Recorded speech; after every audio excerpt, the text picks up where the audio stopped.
no trabalho dos dois, né? E eu acho que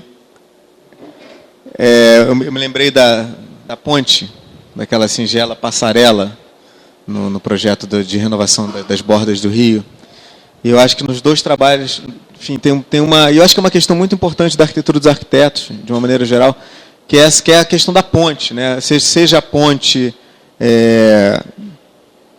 efetivamente uma ponte, que é no Rio, uma conexão através de um elemento que atravessa um bloqueio, algo assim, seja através da própria ideia do térreo, né, das quadras, que se torna livre e permite se passar de uma para outra, que tem no projeto do Porto, e também existe nos seus projetos da mineradora e no projeto do Museu da Imagem do Som, né? Ou seja, uma ponte visual, que eu acho que é o caso da cobertura, por exemplo, né? Que é um elemento que produz uma ponte, que é um elemento que conecta esses dois, enfim, estabelece uma situação de contato, né? E é engraçado porque isso faz muito parte, enfim, do desejo, acho que da maioria dos arquitetos de produzir isso. E é sempre um embate que a gente tem, né, de defender esse nosso ponto de vista.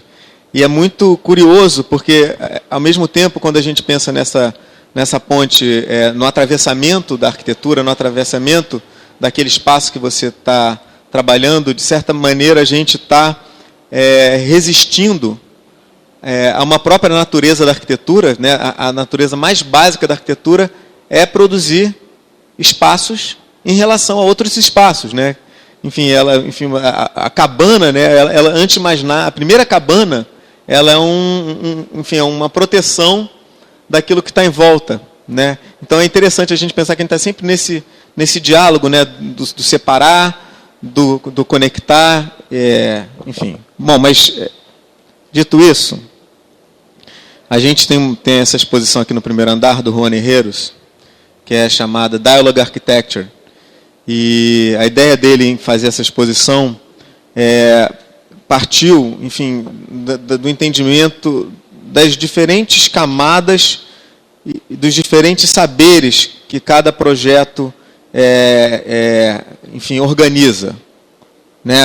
Então, tem lá os diagramas, que são os diagramas dos profissionais envolvidos, né? Tem os desenhos de detalhe das fachadas, que são os desenhos que, de certa maneira, expressam uma série, enfim, de saberes, de conjuntos de profissionais que se juntam para chegar naquele diálogo tectônico, né? Então, eu queria saber um pouco de vocês, como é que isso se dá assim, no dia a dia do escritório de vocês. Se vocês têm um corpo permanente, assim, se vocês trabalham com a mesma pessoa, se isso varia, se vocês conseguem ter uma interlocução satisfatória, se vocês acham que conseguiram um equilíbrio com esses profissionais. Eu queria saber um pouco como é que isso é no dia a dia. Pode ligar esse aqui também. Eu vou subir ali. Pode subir.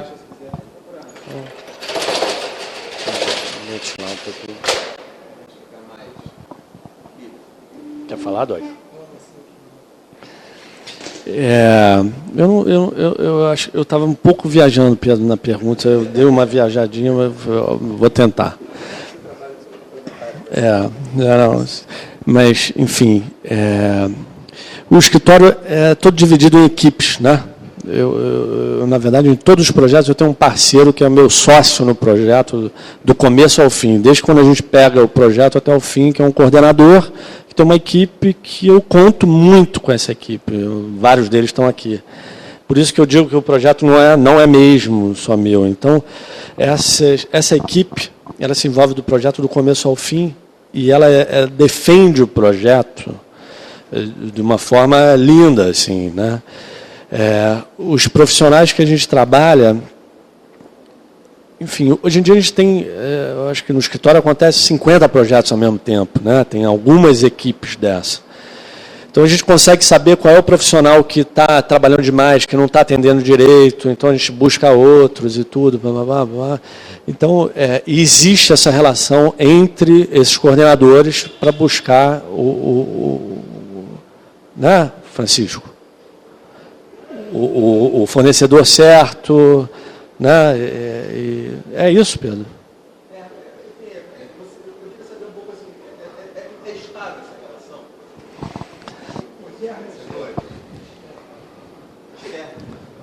É estável. É uma relação muito difícil, né? Porque, geralmente, principalmente, eu acho que no Brasil, acho que a gente está num momento de mudança, assim, de que a gente inventava muito a roda aqui, né? Inventa até hoje, de detalhes, de mecanismos e de tudo. E agora está começando a mudar, os profissionais estão aparecendo, então a gente tem defesa, a gente, isso aí não dá para fazer, isso aí é inexequível, blá, blá, blá. Bom, vem aqui, ó, profissional tal, olha aqui, me dá um laudozinho aqui que eu consigo fazer isso. Blá, blá, blá. Então, hoje em dia, eu acho que é uma relação muito prazerosa, assim, eu acho que são profissionais que a gente conta muito, né? Acho que é isso. Complementando, eu acho que cada vez que são perfis de projeto bastante distintos, né? Depois eu tinha até uma pergunta para o Tiago, né? A gente, no nosso histórico, é basicamente de projetos públicos, né? Ou projetos para obras públicas, né? Mas o que a gente percebe, pelo menos eu percebo lá, quando você consegue trabalhar com os mesmos colaboradores, no segundo, no terceiro, a coisa começa a fluir muito mais fácil, né? Porque, é claro, você já conhece ele já te conhece, já sabe mais ou menos os mecanismos de contato, as expectativas, né, o que cada um está esperando, como cada um trabalha. Sempre que você... É a famosa curva de aprendizado, né? No momento que você tem que trabalhar com uma pessoa nova, tem aquele processo de conhecimento, né? De conhecimento de metodologia, de expectativa, de produto, né? Então, mas é uma relação, às vezes, tensa, né? Quer dizer, sempre porque você, às vezes, está dependendo do cara, né? Muito mais do que o cara dependendo de você. Mas eu queria até aproveitar, porque é um pouco a ver com isso, queria te fazer uma pergunta que eu confesso que fiquei curioso quando vi vocês trabalhando no mar, né, e vi o mar lá, porque não sei se é o primeiro projeto público que vocês fizeram, como é que é essa mudança, porque assim, a mudança do cliente, eu acho que isso é o principal. O cliente é um pouco aquilo que você falou do processo, né, de apresentação, é uma outra maneira de abordagem, não só do projeto, como do processo todo de projeto, né? Queria escutar isso um pouco, porque eu já ao contrário, eu tenho pouca experiência, eu passei isso agora no Porto, né? Que eu fui trabalhar com o mercado imobiliário. Caramba, o que é esse bicho aqui? Né? Eu não conhecia aquele bicho. Deixa eu só falar mais uma coisa desses complementares, que eu acredito muito nas pessoas com quem a gente trabalha. É igual a relação com o cara que vai construir, com o calculista, com complementares em geral, é isso. Eu acho que tem a coisa de empatia, né? Tem calculistas que você sente que puta, não bateu, é energia mesmo. Não é que o cara não vai conseguir fazer, mas nem nada disso. Mas é energia, tem que ter essa relação, essa boa relação entre os profissionais que estão envolvidos. Isso é difícil, né? Mas tem que ser uma pessoa sensível coordenando isso para saber que eles se juntam, que tem uma ligação. Agora, essa mudança de escala, assim,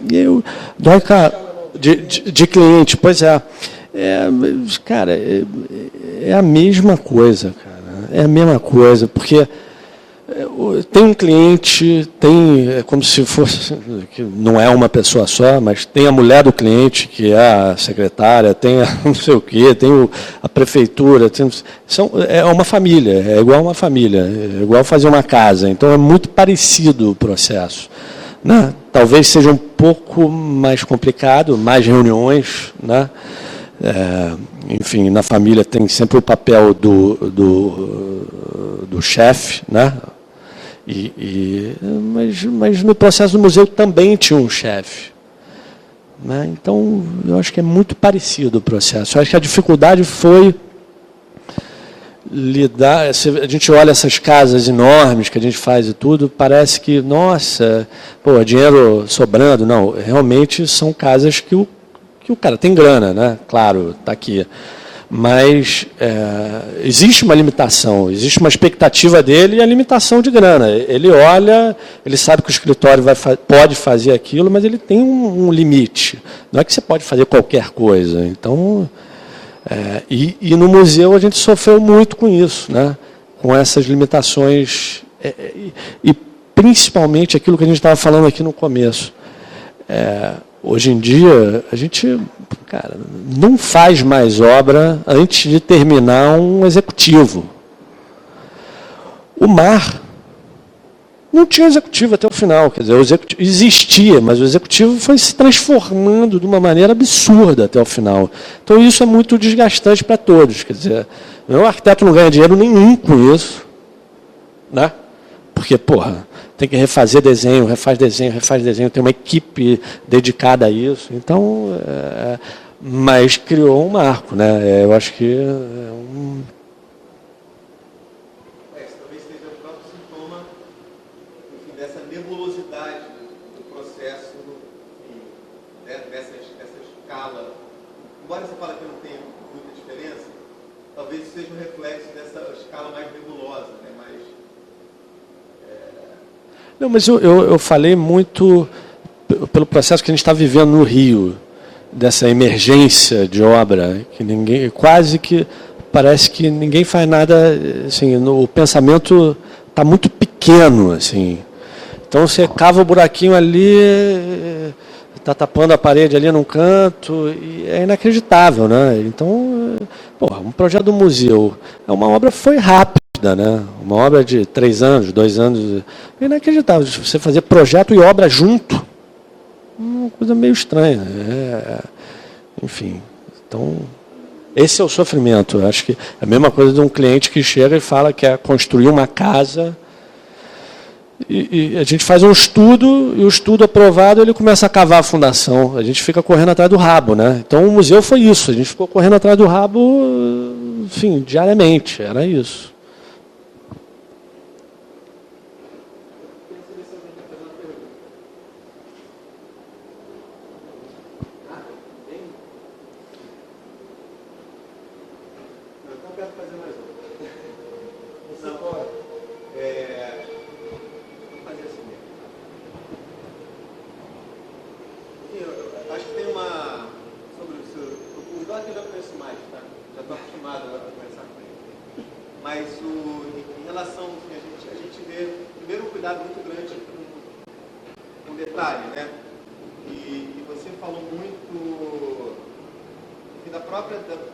Da própria tectônica, né? E como foi surpreendente para você fazer projetos em que você não tinha ainda o domínio, enfim, da tectônica desses edifícios.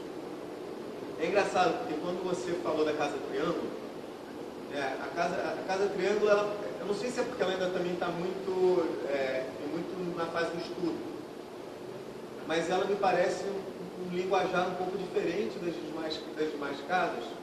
Você mesmo falou isso, mas eu não sei se é por sei lá, por ser um pouco mais radical, ou se é pela própria tectônica dela ter mudado um pouco. Eu não sei, nas outras casas parece que a gente entende muito bem os elementos estruturais delas, né? E na Casa Triângulo parece que ela é mais moldada de uma certa maneira. Ela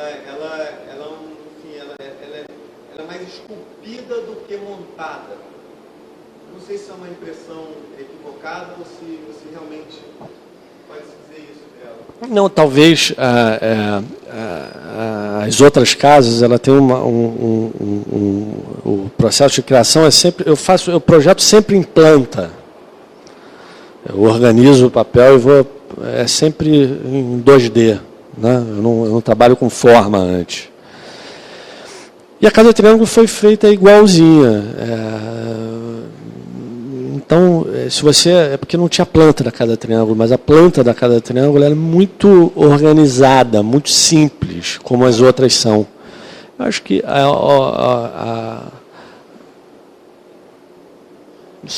não sei o que é. Eu acho que é uma fase de vida também de escritório. O escritório mudou, novas sociedades, então dá vontade de fazer uma coisa diferente. Isso a gente tenta fazer no escritório.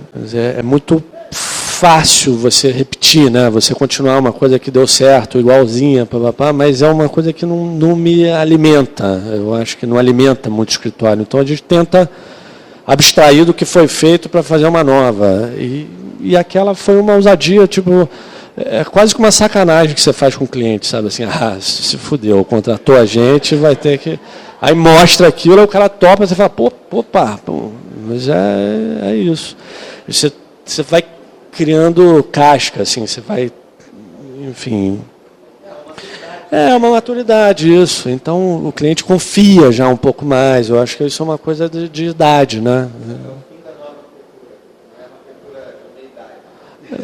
Talvez seja. Talvez.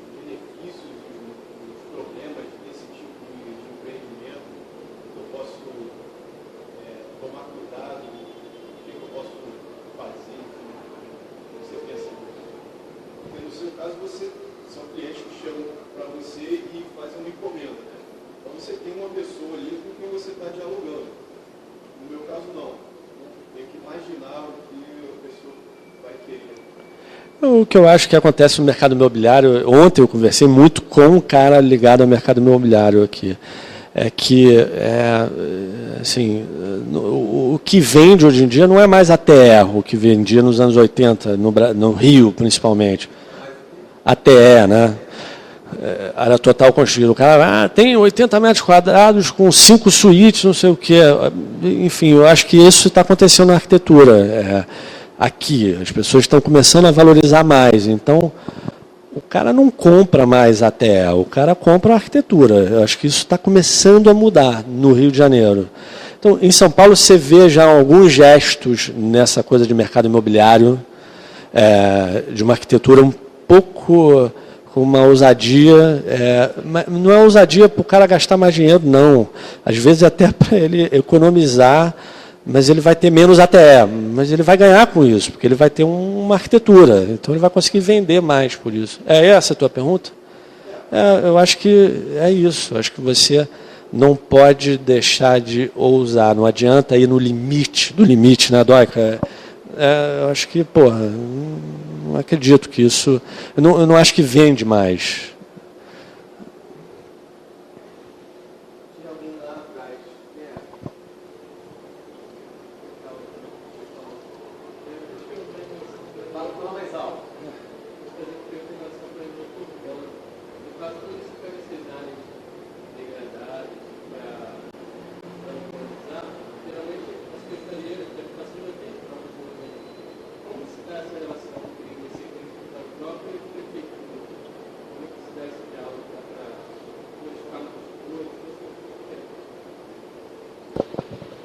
Não, os projetos que a gente fez de urbanização, geralmente ou são frutos de concurso ou de licitação pública, né? A prefeitura, ela geralmente não fazer mesmo, ela faz poucos projetos, ela é muito mais um órgão de acompanhamento, estabelecer diretrizes, fiscalização. Então, é um processo de, como o Thiago falou, é um outro cliente que está ali te acompanhando, você faz uma proposta, eles trazem as experiências deles, óbvio, eles têm uma bagagem gigantesca de projetos, de experiências na cidade. E é um processo de projetos. Elabora um primeiro estudo, apresenta, é discutido, vem. Quando você fala com a prefeitura, vem, na verdade, dependendo da escala e do que é o projeto, vem diversas disciplinas. Aí vem o cara da Rio Águas, e vem o cara de não sei de onde, vem do trânsito, né, cada um com a sua contribuição. E aí é a mesma coisa, você volta, reestuda, revê. É um processo de trabalho, de interface, de saber. Aquilo que eu falei também um pouco, quer dizer, projeto nunca é um produto fechado. O projeto é um processo, nem termina quando a obra está pronta, que depois alguém vem e faz alguma outra coisa. Então é um processo de saber, que eu sempre falo o seguinte, a gente tem, pelo menos nesses projetos urbanos maiores, que a gente sabe que leva tempo, que tem muita interferência, geralmente eu procuro entender o que é o elemento estruturante daquele projeto. Aquele eu sei que se sair, desaba. né? Agora tem outros que você pode... Eu sempre falo que é o seguinte, você estabelece uma meta e vai. Você está indo um pouco para a esquerda demais, você puxa de volta e puxa, procurando sempre alcançar aquele objetivo. É um processo, né, de diálogo, de apresentação, de discussão. Primeiro para uma pessoa, depois para duas, depois para 10, até o momento que geralmente você faz uma apresentação, né, para Favela Bairro tinha isso, fazer uma apresentação para o grupo, associação de moradores. Então é um processo de construção coletiva, muitas vezes, né, do trabalho.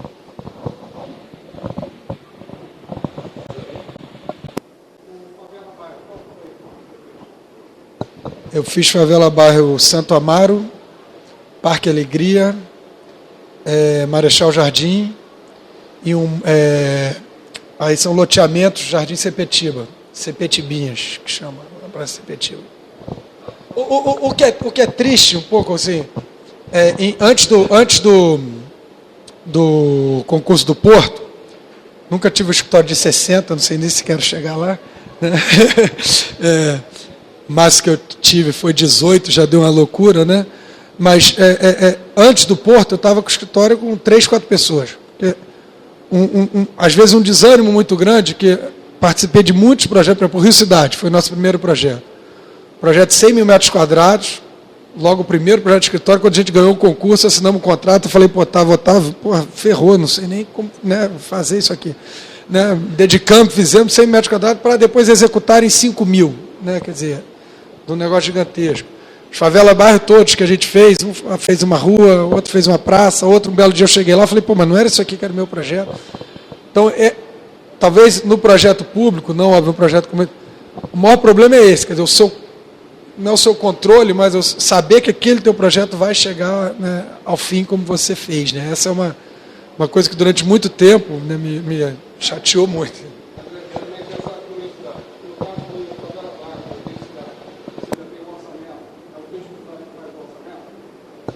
A gente não tem um orçamento. A gente não tem um pré-orçamento. Produz-se um orçamento. A gente tem que apresentar um orçamento. De obra.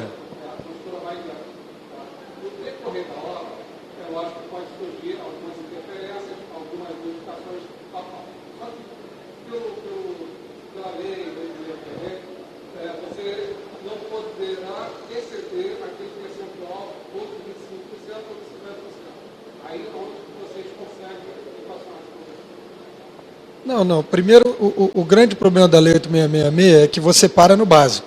Né?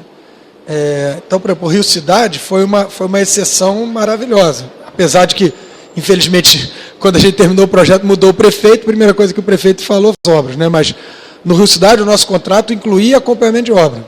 Né? A construtora, ela executava. Então, eu me lembro de chegar lá e falar, ó, essa jardineira aqui está errada, quebra, faz de novo, o cara olhar para mim e o fiscal falar, é para quebrar e fazer de novo mesmo. Né?